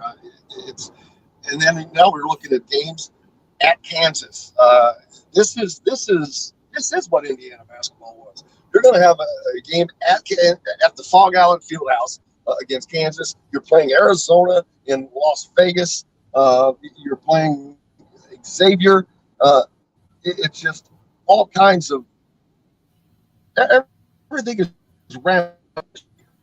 And I think that's going to show. I think the fans are going to really show out, because they haven't been able to.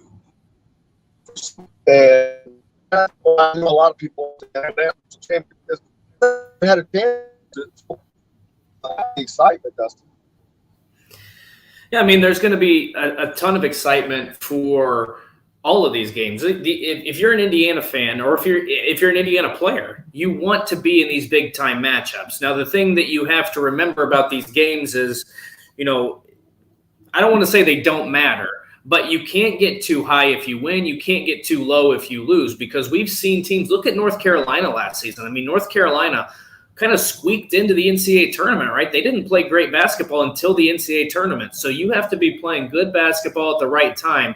You have to be able to learn things from those games. But in terms of the overall, the draw, yeah, I mean, you look at all the returning pieces that Indiana has to go to play, to be able to play teams like Kansas, especially on the road. That's going to be an incredible atmosphere. I know it's not at home, but I think that it just gets fans more excited. And you're going to see a big turnout. Look, at Assembly Hall is always going to draw a big crowd. It's one of the best environments in the Big Ten. So I expect there's going to be a lot of excitement, a lot of returning pieces, and there's going to be the buildup. We haven't quite seen it yet, but at some point, probably in September or October, you're going to see ESPN. Probably they might consider Indiana a top 25 team. I mean, the media is already considering the Hoosiers as a potential Big Ten title contender. So there's going to be some amped up energy. There's going to be a lot of excitement. Indiana's going to have to deliver. But again, you go back to those games, they're exciting, they're important, and fans are going to overreact. You're never going to stop that. But the thing is, you got to remember, don't get too high if you win, don't get too low if you lose, because we've seen Indiana in the past beat some really good teams and not make the NCAA tournament. We've seen last year Indiana lost some games, lost a game to Northwestern and ended up getting into the NCAA tournament and winning a game. So. And Jim has dropped back out, so some technical difficulties today. But I mean, I think we go back to Mike Woodson and what he's been able to do in just such a short period of time. Obviously, a year now, about a year and a half.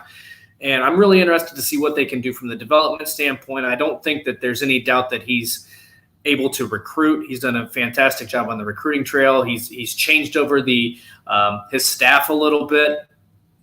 And so I think there's a lot of reason for optimism in Bloomington, especially on the basketball floor. And it's to me, it's weird to me after covering Big Ten football for so long to be talking right now about basketball, because I feel like a year or two ago we were talking about the excitement about Indiana football and what it might be able to do, and in what bowl game are they going to be a Big Ten contender, and Indiana basketball. I don't want to say it was an afterthought, because obviously in the state, Indiana basketball is never an afterthought. But with Archie and for some there was some consider the Mike Woodson hire to be a little bit underwhelming. So I think that there was a little bit of just kind of a wait and see, whereas Indiana football, there was momentum heading in the right direction.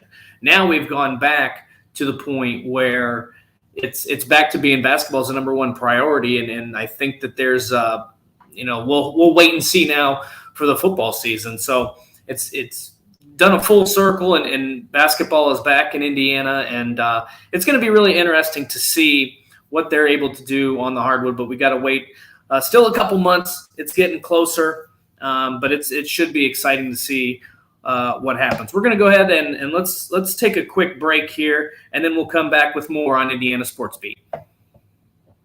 We'll be right back to the Golf Club at Eagle Point Studios for more Indiana Sports Beat Radio with Jim Coyle, presented by Endeavor Hospitality Group and Andy Moore Honda of Bloomington. Andy Moore Honda is Bloomington's number. That was very smooth. I don't know what's happening with Jim right now. He's just gone. I know. Well, and you can't, even when he's talking, you can't really hear him. So, yeah, I think he's putting his thumb over the mic as well, so we're not able to pick up all of his volume. But yeah, I think he should be back here momentarily. But I gave us a little bit of time on this break, so if you can get back in, he can. If you can't, he can't. I don't know. I haven't really received any text from him, so if not, I'm sure I can make something up. Try to anyway. Yeah. We've only got it'll be like around 15 minutes left, so kind of a short segment. I got to a point that I had to take a break. I don't know if we were ready for one or not, but I was like, I've said all I can say based on and I didn't have any transition material, so yeah, I understand. So I mean, hey, it worked. We're on break right now, so hey. Are you able to throw up any comments? Yeah, absolutely. Okay, so I would say if Jim's not back, if anybody's had a comment on the show, we can maybe read some of that just to get more interaction. Yeah, for sure. Do you want to talk? I mean, I think you might be able to do it too. If you go to the comment, can you see the comment section? Hold on, I'm in full screen mode. Let's see, comments. Yeah, if you click on one, it'll pop up on the screen. So if I do that, wait. Is it popping up? If you click show, there's like, if you go to the middle of it, maybe that's just me. I don't know. Oh, it looks like Jim's back. Oh, there we go. We in a break? We're at a break. Are we in a break? Yes, we're in a break. Yep. Perfect. That was perfect timing. Who's winning? Yeah, I can't. I think it's the same. What? It's still Cameron Young. Oh. Hell, he might be done. He is done.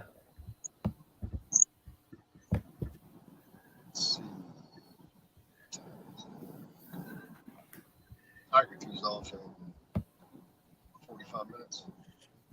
30 seconds.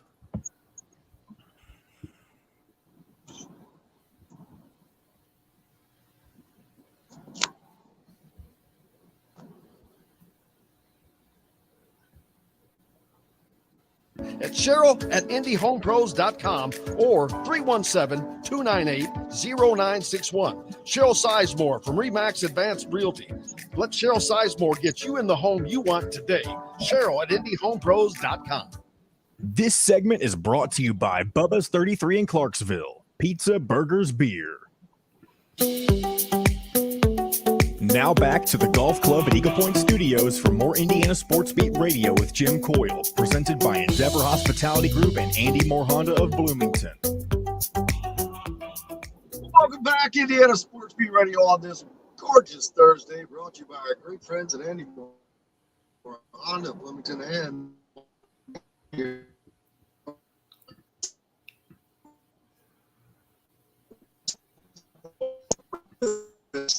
they are a great supporter of IU Athletics and, more importantly, Indiana Sports Beat Radio. The Open going on in the Old Country on the Old Course at St. Andrews in Scotland. Actually, I'm fortunate to be heading to get to play some golf today. Taking John down for his annual birthday. I took him last year down to the Ross Course, and he shot a 77. He was mad because I remember this. He was mad because he said, I should have shot a 75. I screwed that last hole up. I guess he doesn't care if I say his age, but No,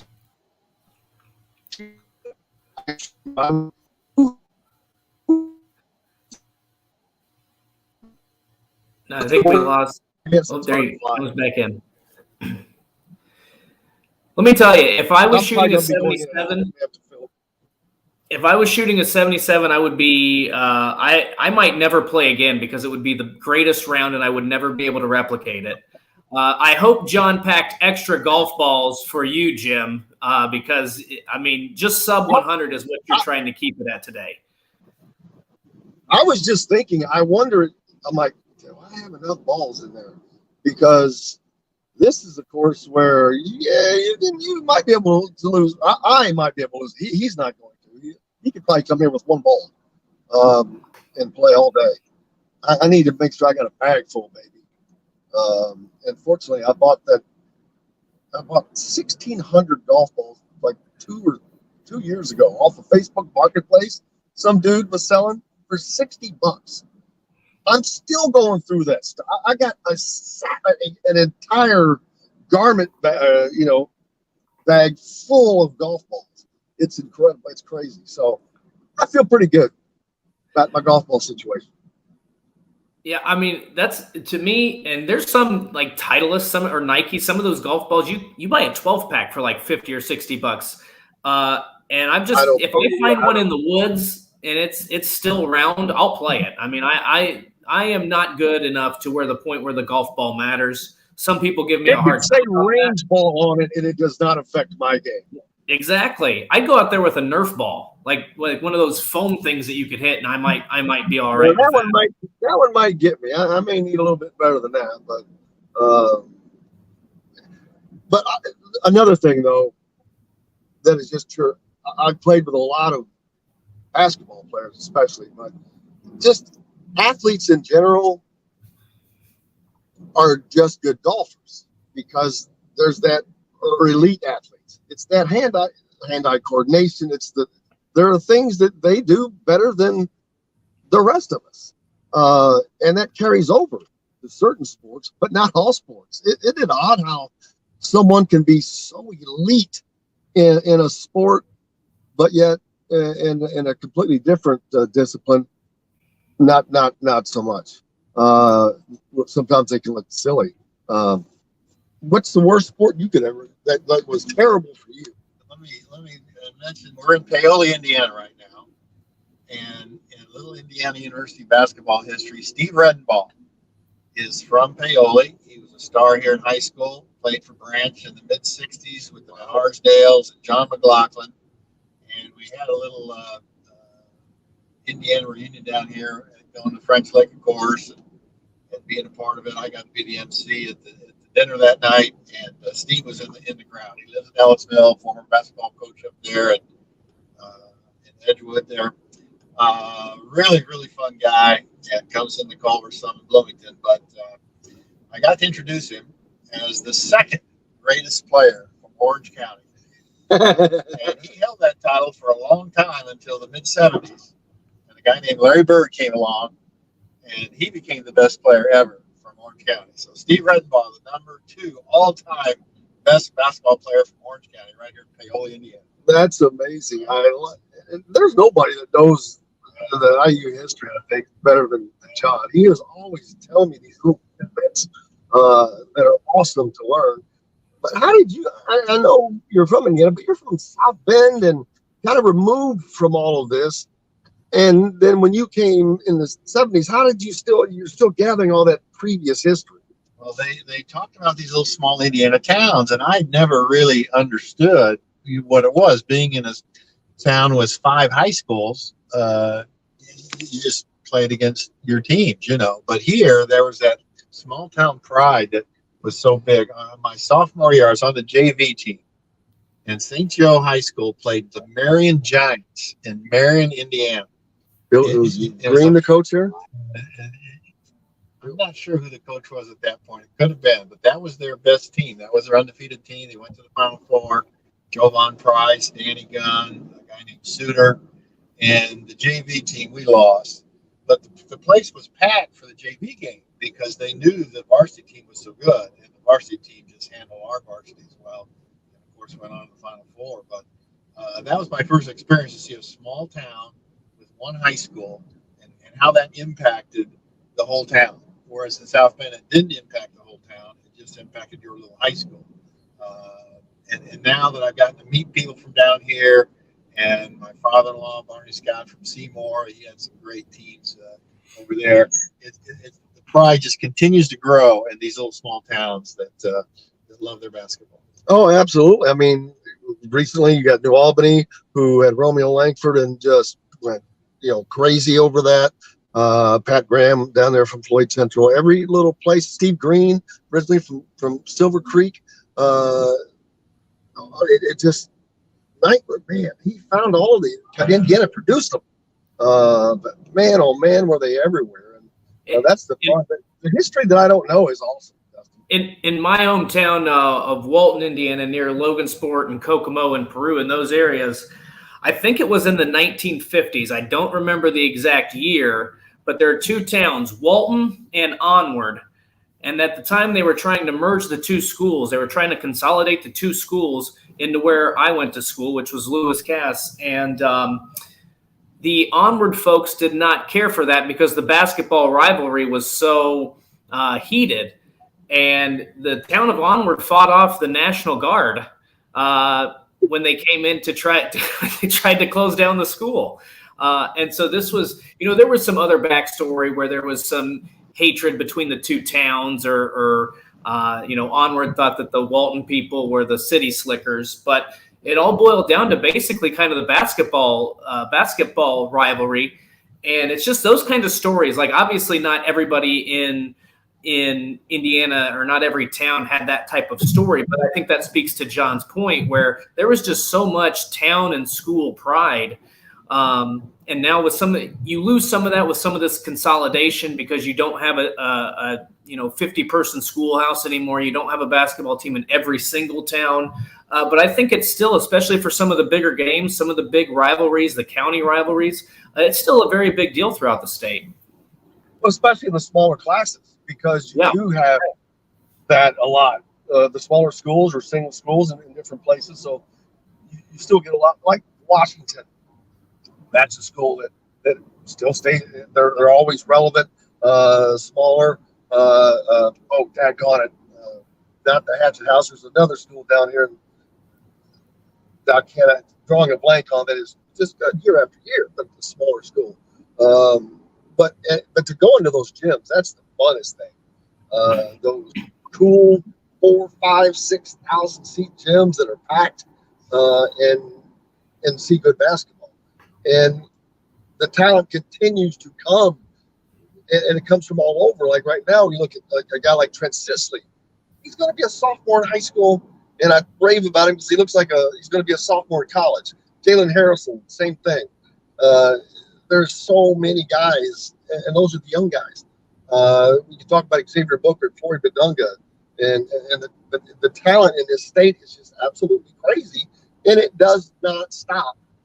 And I don't think it's going to, because it is just a culture. And now with all the stuff that's being built up in like Indianapolis and Westfield, for all sports, but Indiana is just, especially Indianapolis, just exploding as a sports place on so many different levels. The facilities up there north of Indianapolis in that Westfield, it's crazy. That's why you see all these basketball events, the AAU events, they're being held there because the facilities are crazy. Well, John, imagine having all that back when, can you imagine having to do all that back when you were the AAU circuit? I mean, it seems like too much of a grind. It is. You used to have a basket at the school outdoors or a basket in your backyard, and that's how you played. And that's why the talent is so much better, the coaching so much better now. You just can't compare. I mean, I played in 1975, okay? And that was almost 50 years ago at Indiana. And so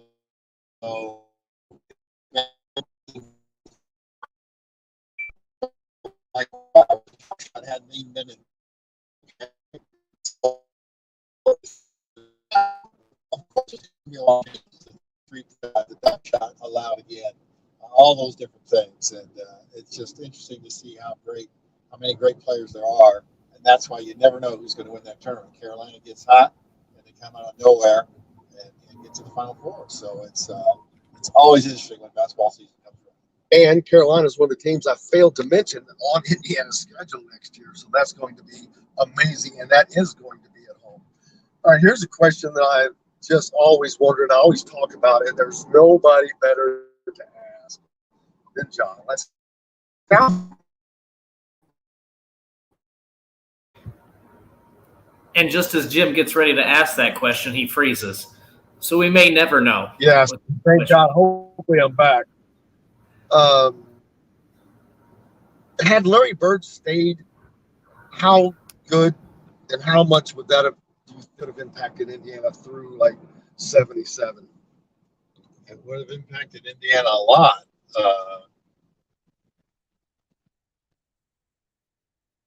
Watching that corner right here in Southern Indiana. It's a beautiful row here. Especially right now we're going by. Actually, that was a scene from the movie.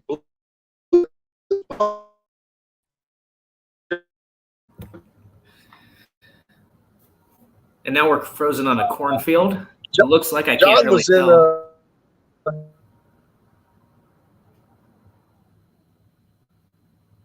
A lot of back and forth here, sailing in and out. I'm gonna make a comment here on Robert Swartz, who made the comment that with class basketball, the old sectional rivalries were destroyed, and I do kind of agree with that take. It's kind of like when you see the college football playoff be implemented, and then all of a sudden the bowl games.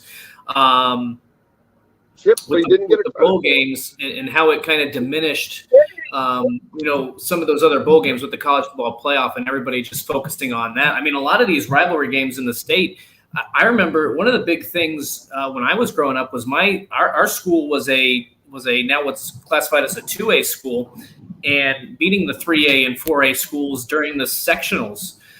That was a big deal. That was almost bigger than our school winning the state, because you had to knock off kind of the quote unquote David beating Goliath. So obviously it's never going to change, and class basketball is what it is in Indiana. But I think I do agree with that take, and where some of those rivalry games, maybe not destroyed, but they lost some of their value because of that. And you're not playing them in the tournament anymore. You're just playing them in the regular season. And it looks like Jim's finally back again. Yeah, and if I lose you again, I'll see you tomorrow on the radio, because we're getting close to